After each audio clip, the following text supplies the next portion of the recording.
संस्कृती नवराष्ट्रामध्ये आपलं स्वागत आहे. खरं तर कल्याण डोंबिवलीकर असू दे किंवा नवी मुंबईकर असू दे, यांचा जो वाहतूक प्रवास आहे तो सुखाचा आणि सोयीचा व्हावा यासाठी MMRDA तर्फे उन्नत मार्ग लवकरच खुला करण्यात येणार आहे.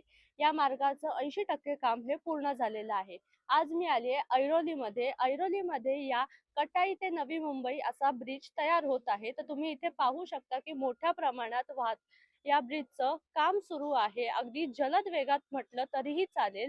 तर हा मार्ग कधीपर्यंत खुला केला जाणार हे अद्यापही माहीत नाही, परंतु या मार्गामुळे इंधनाची बचत होणार आहे, टाइमची बचत होणार आहे, त्याचबरोबर वाहतूक कोंडीपासून नागरिकांना सुटका मिळणार आहे. तर आज आपण एकंदरीत याचा आढावा घेणार आहोत. नवी मुंबई ते कल्याण प्रवास करणाऱ्यांसाठी मोठी आनंदाची बातमी.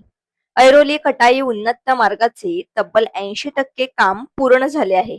आतापर्यंत शिळ फाटा आणि शिळ रोडवरील वाहतूक कोंडीमुळे 1 ते 1.5 तास लागणारा प्रवास आता केवळ 20 ते 25 मिनिटांत पूर्ण होणार आहे. 12.71 किलोमीटर लांबीचा 6 लेनचा हा सिग्नल फ्री उन्नत मार्ग वेळ आणि इंधनाची मोठी बचत करणार आहे. वाहतूक कोंडी कमी होऊन प्रदूषणातही घट होणार आहे. नवी मुंबई कल्याण कनेक्टिव्हिटी मजबूत होणार असून औद्योगिक क्षेत्राला मोठी चालना मिळणार आहे. ऐरोली पासून सुरू होणारा हा मार्ग दिघा शिळ रोड ओलांडत महापे औद्योगिक पट्टा आणि पुढे कटाई नाक्याला जोडणार आहे.